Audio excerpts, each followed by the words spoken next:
Lamont Brooks was smoking, leaning against the hood of his old Toyota, staring sullenly at the Arroyo Grande shoreline. The day was overcast, but it was warm enough for mid-autumn.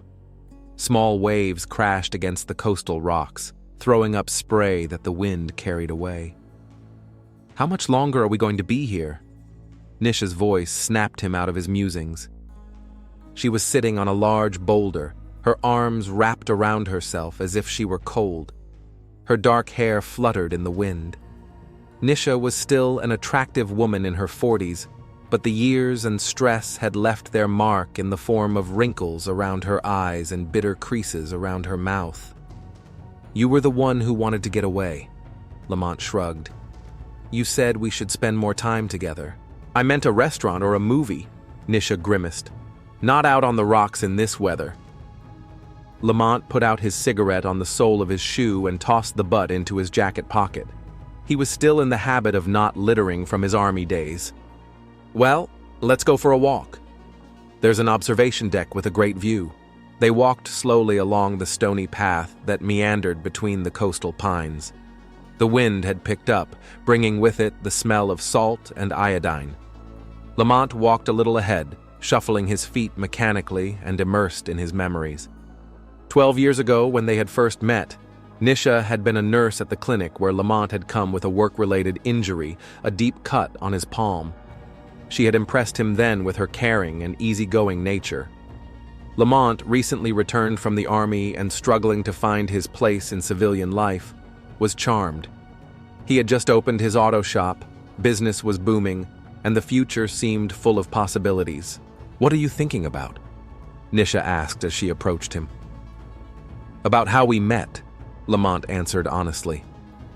"It was a long time ago," she said, a note of nostalgia in her voice. "Yes," he nodded. "It was different. 3 years ago, something had broken in their relationship. Maybe it had started with the miscarriage that had left Nisha withdrawn, or the financial problems when Lamont had to mortgage the house to save the shop from bankruptcy. But most importantly, there was him. Jason Frost, the new doctor at the clinic, with his white-toothed smile and relaxed demeanor. At first, Lamont didn't pay much attention to his wife's stories about the wonderful doctor, Frost. But then, he noticed how her voice changed when she talked about him, how she started staying late at work more often, how once, when she came home, she smelled of someone else's cologne. The path led them to a small observation deck, partially enclosed by a wooden railing. Below, about 30 meters away, waves were crashing against the rocks. The place was deserted. Not many people went out on a weekday, especially in this weather. It's beautiful," Nisha said, coming to the edge of the site, where there was no fence. "It looks like the place where I met Jason at the party." Lamont flinched. It was the first time she'd ever called him by his first name, not Doctor. "Frost. Do you see each other much outside the clinic?" he asked, trying to keep his voice steady. Nisha turned around, her face a mixture of annoyance and surprise. "What's that got to do with it? I just said the scenery was similar. You never told me about the corporate retreat with Jason." "God, Lamont," she said with a shrug. "That was the clinic's Christmas party 2 years ago. I've told you about it 100 times. I didn't tell you that I met Jason there." "Who cares?" She sounded annoyed. "Why are you picking on this little thing?" Lamont took a deep breath, trying to calm himself. Over the past few months, their conversations had been more and more frequent. "It's just weird that you never mentioned it," he said, stepping closer. "Like so many other things." "What other things?" Nisha frowned. "About your tardiness after work. About the calls you take in the other room. About the new clothes you've suddenly started buying. Are you following me?" Her eyes narrowed. It doesn't take a detective to spot the obvious. Lamont felt a wave of anger rising inside. "Are you sleeping with him?" Nisha's face contorted with indignation. "What are you talking about? Who am I sleeping with? Your precious doctor." "Frost?" Lamont gritted his teeth. "You're crazy." She took a step back, stepping closer to the edge of the cliff. Jason is my colleague and friend, nothing more. A friend you cuddle with in the clinic parking lot? Nisha froze. You've been following me? I came to pick you up last week to surprise you. Lamont's voice shook with barely contained rage. And I saw you saying goodbye to your coworker pretty intimate for a working relationship. It was a friendly gesture, Nisha exclaimed. Jesus, Lamont, you're paranoid. Jason was just being supportive in a difficult moment. What difficult moment? Lamont stepped closer to her. It doesn't matter. She waved him away. That's not the point. It's about your unfounded jealousy. You're always like that, always suspecting me of every mortal sin. Unfounded? Lamont grinned bitterly. What about the cologne on your clothes? What about the night you supposedly stayed at a friend's house, but I called her and she had no idea where you were? You called Lorraine? Nisha's face turned pale. How could you? How could you? He grabbed her by the shoulders. We've been together 12 years and you're cheating on me with some fancy doctor. Let go of me. Nisha broke free. You've got it all wrong. I didn't cheat on you. Then explain. Lamont stepped toward her again. Explain all of this. I don't have to account to you for every move I make. Tears glistened in her eyes. You're not my jailer. I am your husband.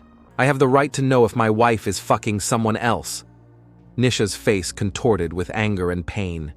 You know what? She blurted out. Maybe I should have done it. Maybe I should have found a man who would treat me with respect, not like property. Something clicked in Lamont's head. A red haze swam before his eyes.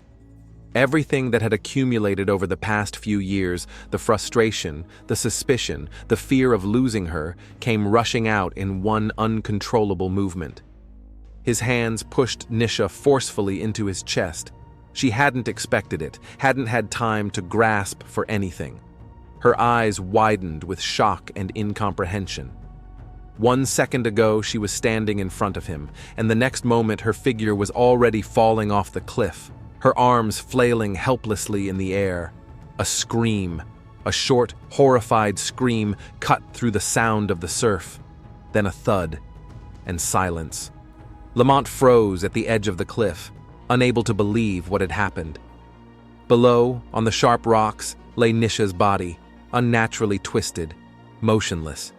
The waves lapped against the rocks, washing over her outstretched arms. God, what have I done? Panic seized him. Looking around, he made sure no one was around. No one had seen him push his wife off the cliff. No one had seen her fall. His first impulse was to climb down to see if she was alive. But fear took over. If she's dead, and she should be after a fall like that, it's dangerous to go down. If anyone saw him near the body, he'd know right away. Thoughts raced feverishly through Lamont's mind. He had to call for help, but not in a way that would arouse suspicion. He pulled out his cell phone, his fingers trembling as he dialed 911. Emergency services, a calm female voice answered. My wife. Lamont forced his voice to shake, which was not difficult in his condition. My wife fell off a cliff. We were taking a walk, and she slipped. Oh God, help. Sir, stay calm. The dispatcher's voice remained steady. Where exactly are you located? The observation deck by the shore at Arroyo Grande. Lamont tried to remember the exact name of the place. I think it's called Eagle Rock or something like that. Stay on the line, sir. Help is on the way. Can you see your wife? Yes. Lamont exhaled, looking down at the motionless body below. She's lying on the rocks by the water. She's not moving. Oh my God, she's not moving. Sir, don't try to go down to her yourself. It could be dangerous. Stay where you are. Ambulance and rescue will be with you in 10 minutes. Lamont slumped to the ground, still holding the phone to his ear. Shock slowly replaced the realization of what he had done. He had killed his wife. In a fit of rage, he had pushed her off the cliff, and now she was dead. Rescuers arrived 12 minutes later, 2 ambulances and a Coast Guard jeep. Lamont was immediately surrounded. Someone threw a blanket over his shoulders. Someone offered him water. He sat staring at a single point, as some of the team made their way down the steep slope to Nishi's body. "Sir," a young paramedic approached him. "Can you tell me what happened? We were just taking a walk," Lamont muttered. Nisha walked to the edge to look at the waves. She must have slipped. I didn't catch her in time. "Did you try to go down to her?" "No," he shook his head. "I was afraid I might fall too. I called the emergency services right away." The paramedic nodded, making notes on her clipboard.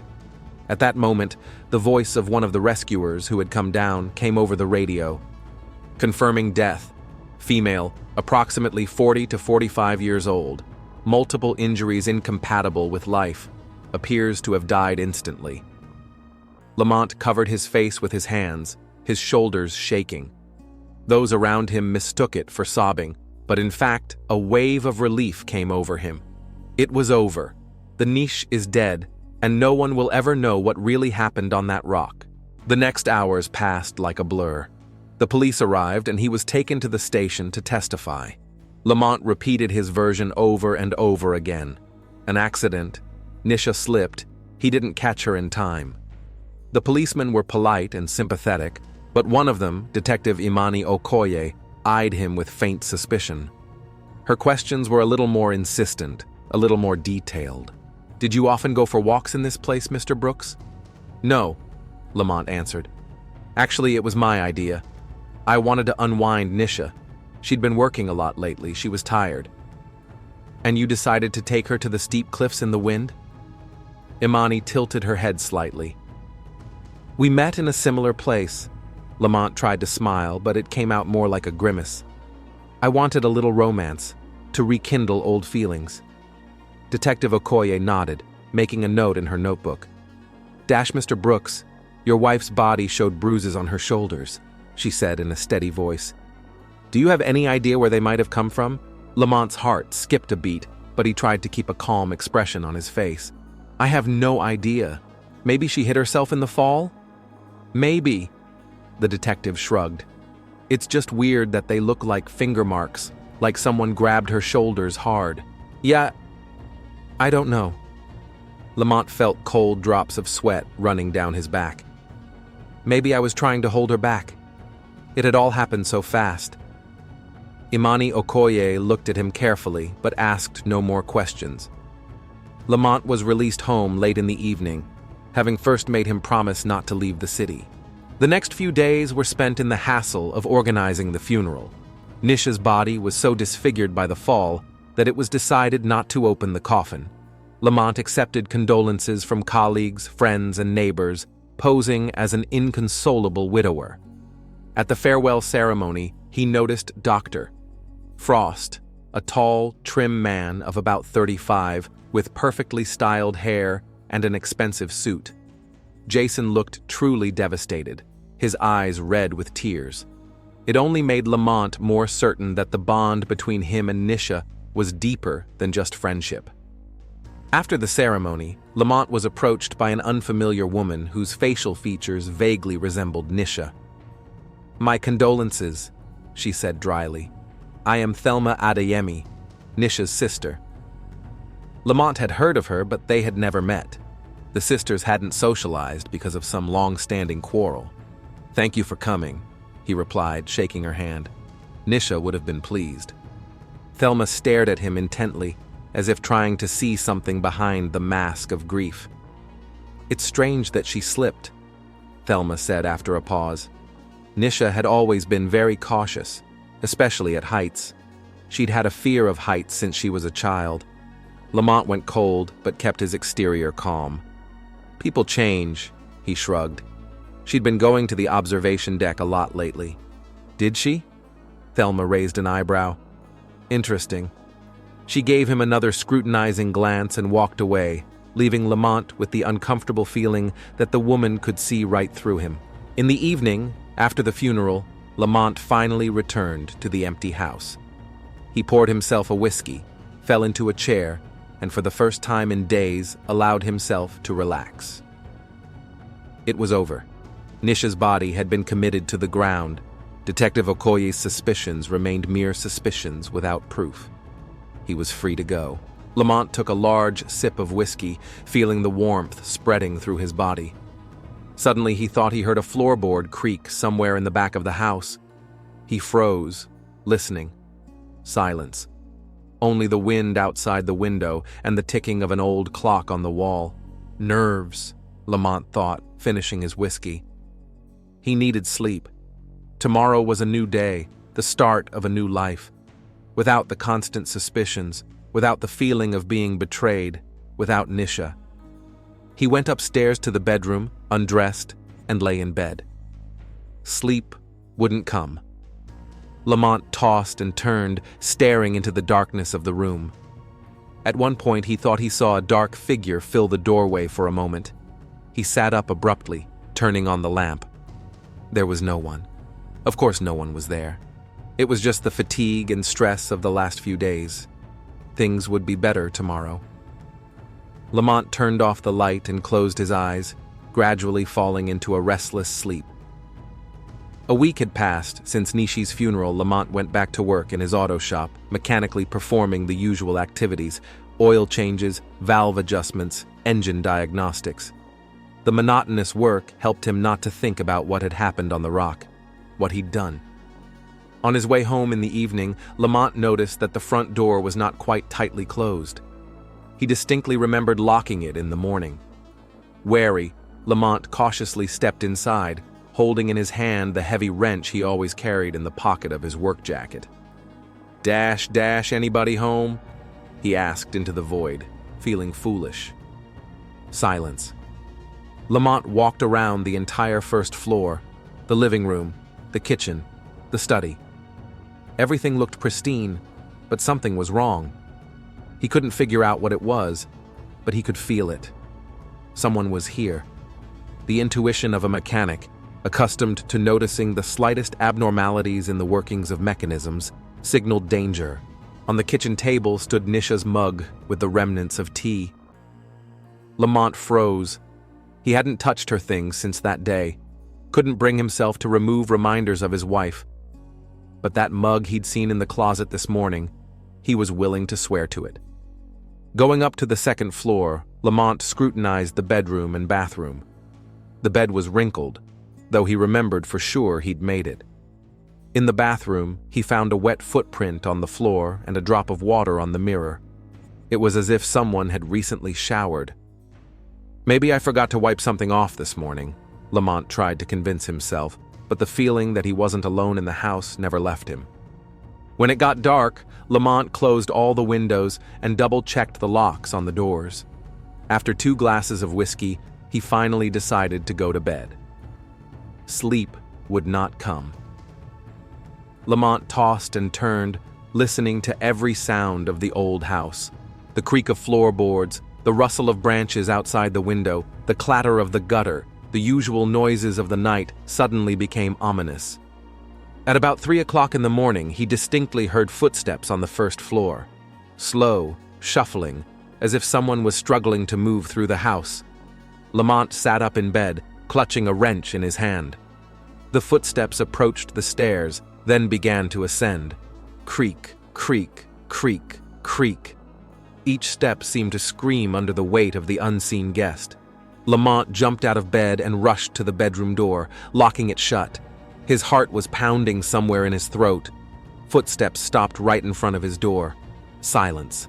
Then a quiet sigh, and footsteps retreating back to the stairs. Lamont sat with his back against the door until morning, unable to move. When the first rays of sunlight entered the room, he finally ventured out. The whole house was empty. No sign of the night visitor. "I'm going crazy," Lamont thought, as he made himself a strong cup of coffee. The nervous tension of the last few days, the guilt and fear of exposure, could all have caused hallucinations. There was simply no other explanation. However, things only got worse at work. While changing the transmission on an old Ford, Lamont heard a familiar laugh. He flinched and turned around. There was no one in the doorway of the workshop. But Nisha's laughter, so distinctive, so husky, continued to echo somewhere in the periphery of his consciousness. "Boss, are you all right?" Theron, the young mechanic who worked with Lamont, asked. "You don't look so good." "Didn't get much sleep," Lamont replied briefly, returning to his work. That evening, as he was closing up the shop, he heard that laughter again, clearly and distinctly, as if Nisha were standing right behind him. Lamont turned around sharply, holding the key out in front of him. Emptiness. Only the shadows from the setting sun played on the walls of the workshop. On his way home, he stopped at Kwame's bar, where his old friend Bashir was a hostess. They had returned to Arroyo Grande together after serving in the army, and while Lamont had opened the auto shop, Bashir had bought the little bar. "How are you, old buddy?" Bashir asked, pouring Lamont a whiskey without ice. "You look lousy." "Haven't slept well since then." Lamont shook his head, unable to finish. "That's understandable," Bashir nodded. "Such a tragedy. I still can't believe Nisha's gone." Lamont took a big gulp, feeling the alcohol burn his throat. "It's not just that," he said quietly. "Something strange is going on, Bashir. In the house." "What do you mean?" "I hear noises, footsteps, like someone walking in the night." Bashir frowned. Old house, old pipes, floorboards creaking from the temperature differential. "No, this is different." Lamont leaned closer. "Yesterday I found wet footprints in the bathroom, and this morning her mug wasn't where I left it." "Listen," Bashir put his hand on his friend's shoulder. "You've been through a terrible shock. Your brain is trying to cope with the loss. Sometimes people see things that aren't really there. You think I'm hallucinating? I think you need time, and maybe some professional help." Lamont wanted to object, but at that moment the bar door opened and an elderly woman, Mrs. Oliver, Lamont's neighbor, entered. "Oh, Lamont, dear," she walked up to him. "How are you doing? I wanted to come in and bring you a casserole, but I saw you had company, so I didn't bother you." Lamont stared at her incomprehensibly. "Guests?" "I didn't have guests." "Of course you didn't." Mrs. Oliver shrugged her shoulders. "I saw a woman enter your house last night. I thought it was a relative of yours coming to support you." A chill ran down Lamont's spine. "What did she look like?" "Oh, it was dark, so I couldn't get a good look. A dark-skinned woman, about the size of your Nisha." I thought at first. She stopped. "I'm sorry, I'm being silly. It wasn't Nisha, of course." Lamont and Bashir exchanged worried glances. "Dash, Mrs. Oliver?" Lamont asked cautiously. "Are you sure it was a woman?" "Of course I'm sure," the old woman snorted. "I may be old, but I'm not blind yet. A woman, dark-skinned, wearing a hooded cloak." She walked strangely, as if limping. After Mrs. Oliver left, Lamont sat silent for a long time, staring into his glass. "This must be Thelma," he said at last. "Nisha's sister. She never loved me." "Why would she sneak into your house?" Bashir wondered. "I don't know. Maybe she's looking for something. Or maybe she just wants to drive me crazy." Lamont emptied his glass. "At the funeral, she looked at me like she knew it was me." He stammered, realizing he'd almost spoken. "What are you what?" Bashir frowned. "That it was my fault that Nisha died." Lamont corrected himself quickly. "That I didn't watch her on that rock." Bashir stared at his friend for a long moment, as if trying to see something behind his words. Then he sighed. "It was an accident, Lamont. No one blames you." "If only you knew," Lamont thought, but said aloud, "Speaking of blaming." "Detective Okoye is still asking questions. Came by the workshop 2 days ago. What did she want?" "Standard procedure," she says. "But I think she suspects something." "Just doing her job," Bashir shrugged. "If it was an accident, you have nothing to fear." If only, Lamont thought again. Walking back home, he noticed a dark figure on the other side of the street. A woman in a hooded cloak was watching him. Lamont crossed the road heading toward her, but the figure disappeared into an alley.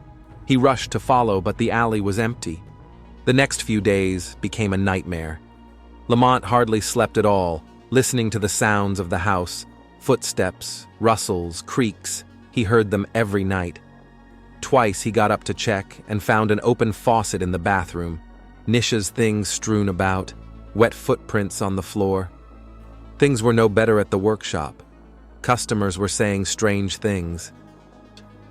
"Say hello to the wife," Old Man Jefferson said, picking up his repaired Buick. "Saw her at the supermarket yesterday. Didn't look too good, poor thing." "My wife died 2 weeks ago," Lamont said coldly. The old man turned pale. "I'm sorry, son. I must have misunderstood. It's just that the woman looked so much alike. The same gait, only a little uncertain." On Thursday, on his way home from work, Lamont ran into Thelma Adeyemi outside the grocery store. She gave him a look that sent shivers down Lamont's spine. "How are you, son-in-law?" she asked with a subtle sneer. "I'm fine," Lamont mumbled. "What are you doing in our neighborhood? You seem to live on the other side of town." "I'm visiting someone," Thelma replied, smiling enigmatically. "You know, the dead come back sometimes, Lamont, especially those with unfinished business." Lamont felt a chill run down his spine. "What do you mean?" "Oh, I think you'll find out soon enough."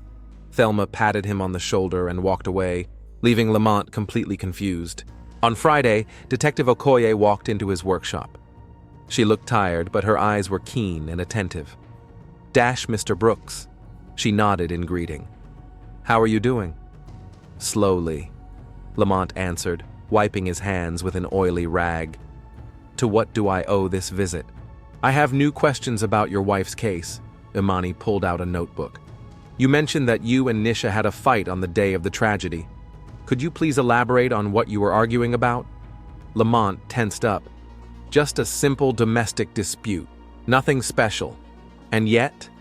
The detective tilted her head to the side. "We discussed our relationship," Lamont said reluctantly. "We've been having difficulties lately." "Did it have to do with Dr. Jason Frost?" Imani asked bluntly. Lamont froze. "Why would you say that?" "Several of your wife's colleagues mentioned that you suspected her of being romantically involved with Dr. Frost. Is that true?" "I don't know what I suspected," Lamont snapped. "That's our private business. Mr. Brooks." The detective's voice hardened.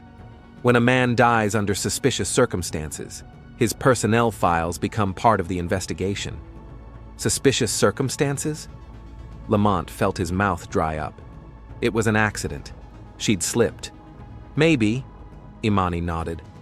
"But it's my job to consider all the possibilities, including the possibility that you had a serious argument and your wife ended up at the bottom of the cliff." "Are you accusing me of murder?" Lamont's voice trembled. "I'm just asking questions, Mr. Brooks," the detective replied calmly. "For now." After Okoye left, Lamont sat with his hands on his head for a long time. She suspects something. Maybe she even has some evidence. Should she run? But to where? And wouldn't running away be an admission of guilt? For the rest of the day, he couldn't concentrate on work. Twice, he almost injured himself, distracted by every sound.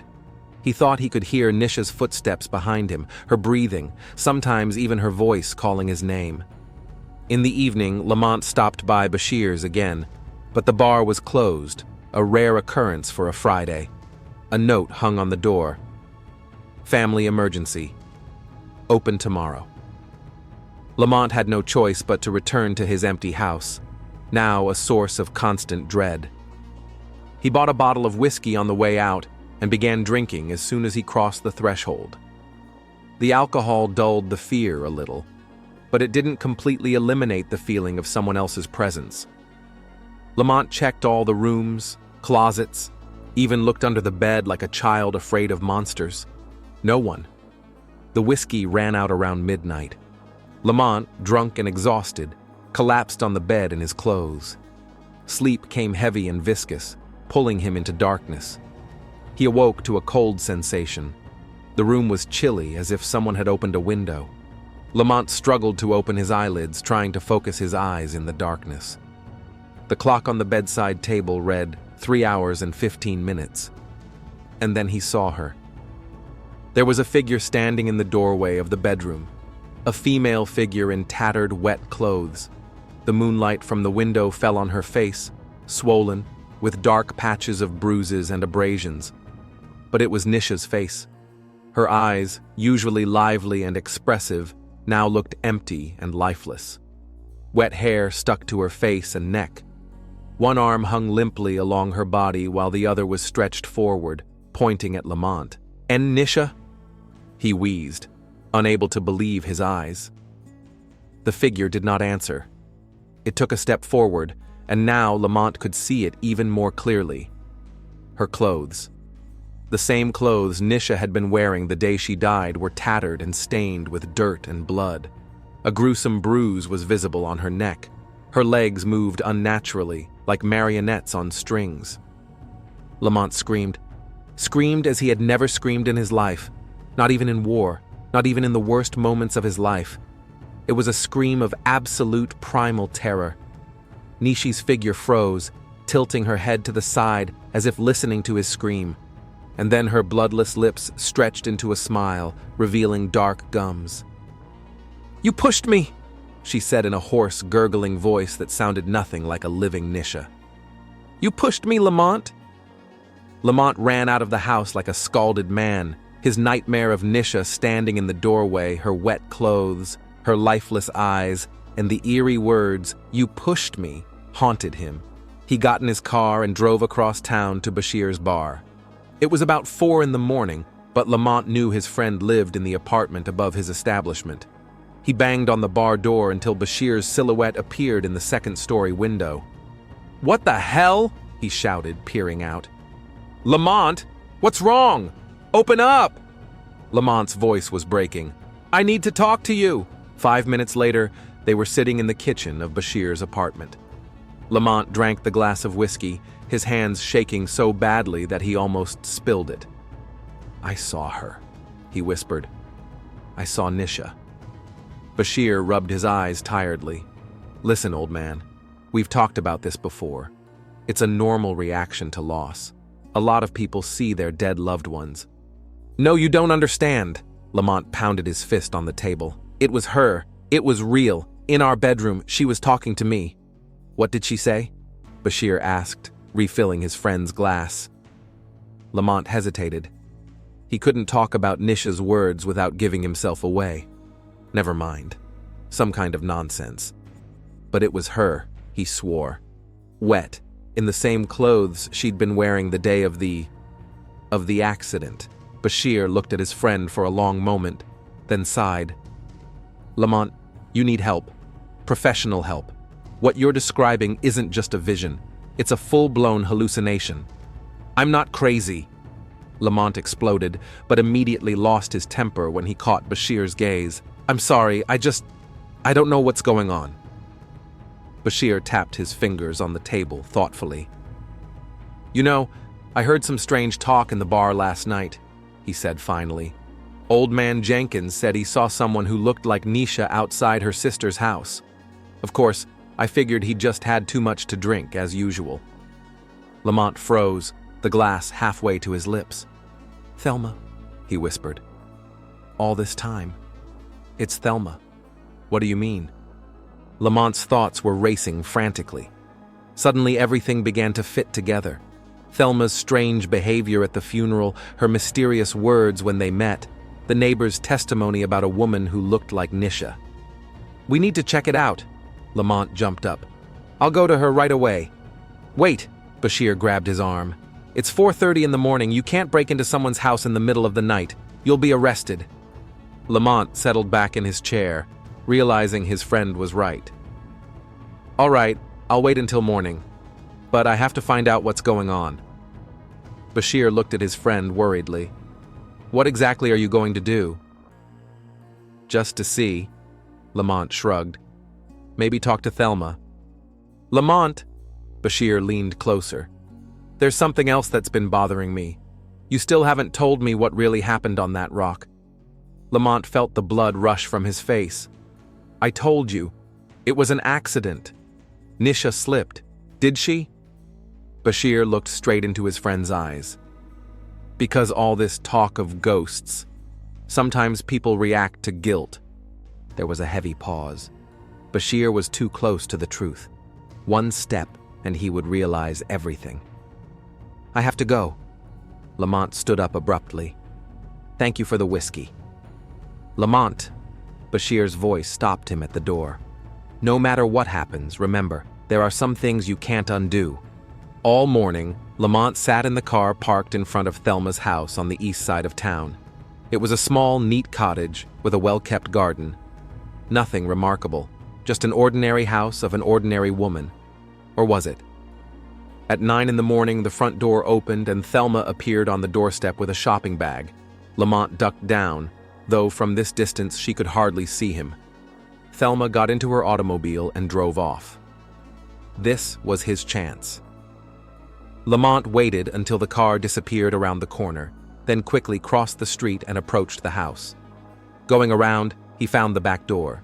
The lock was simple, and Lamont, a former military man, knew how to deal with those. In a minute, he was inside.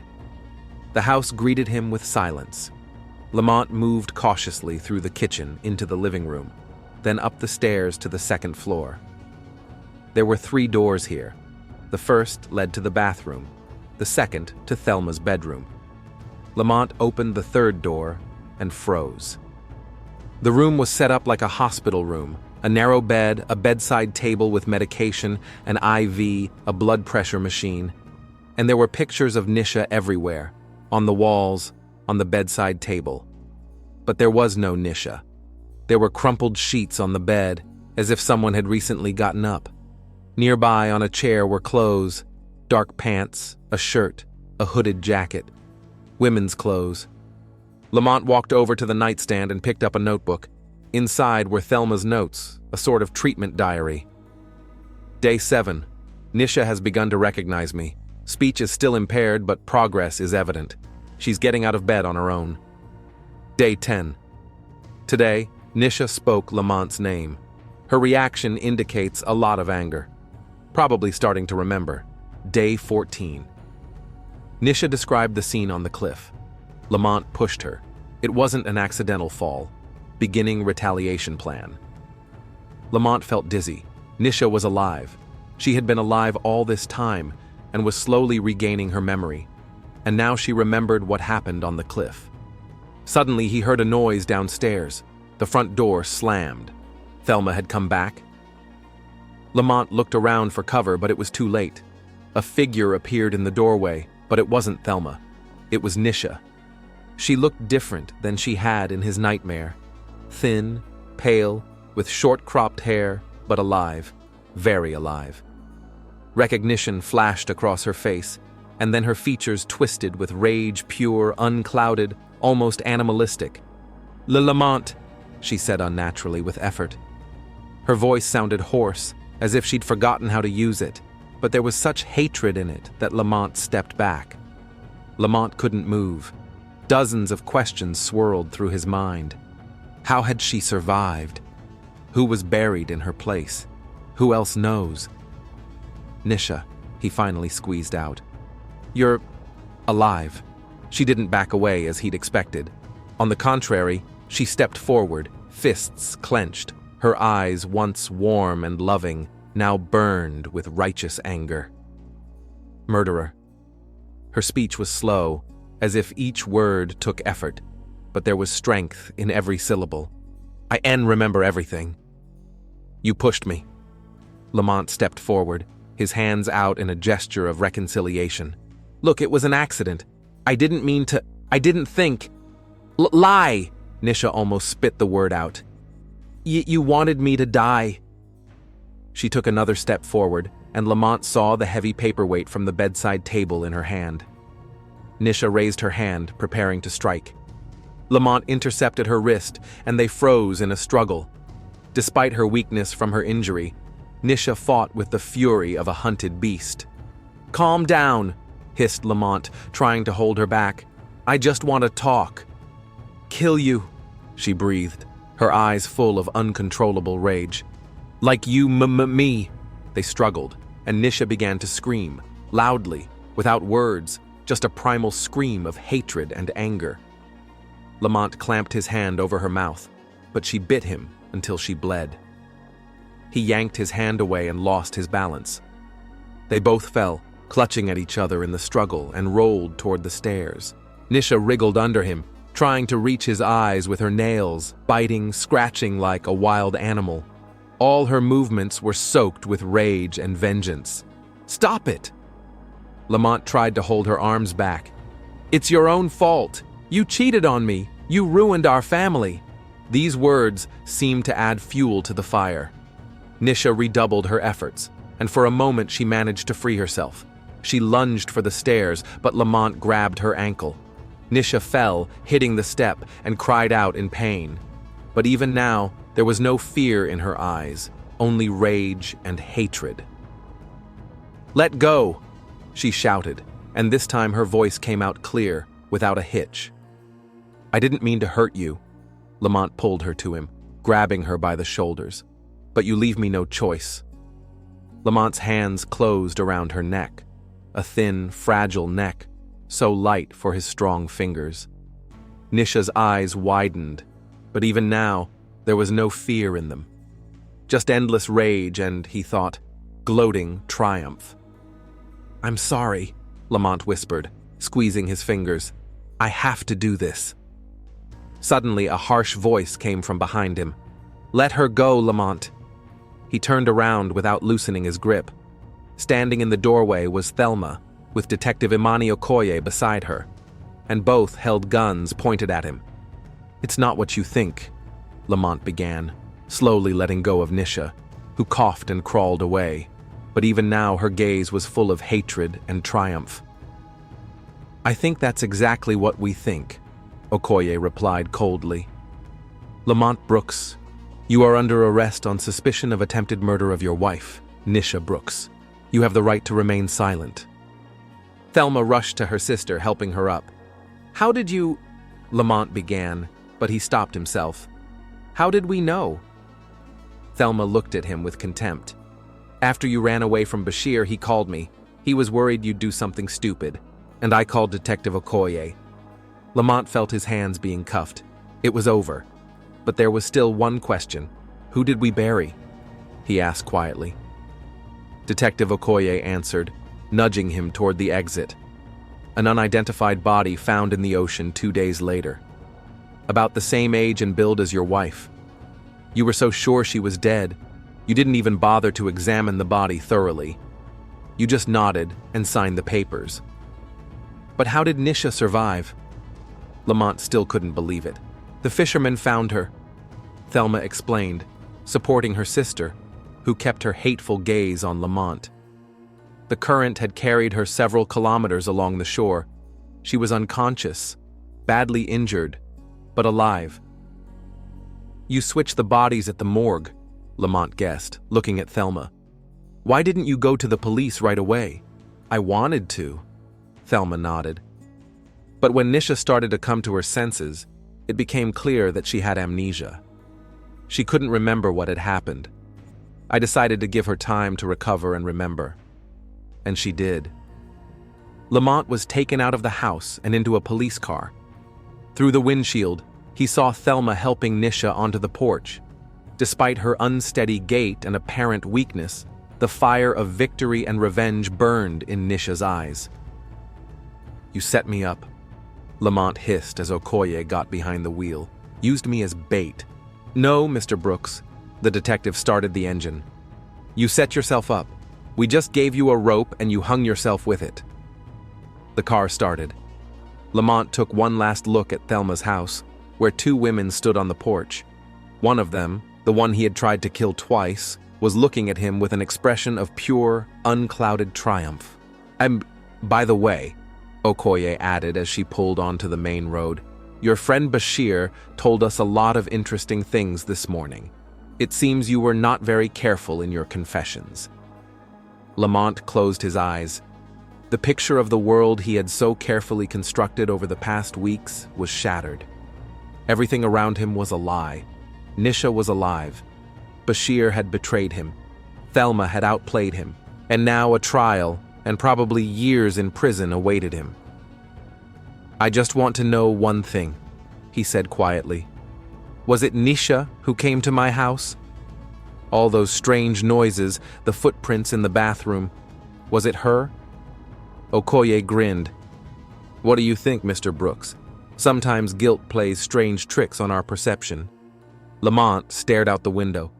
Had he really been going crazy with guilt all this time?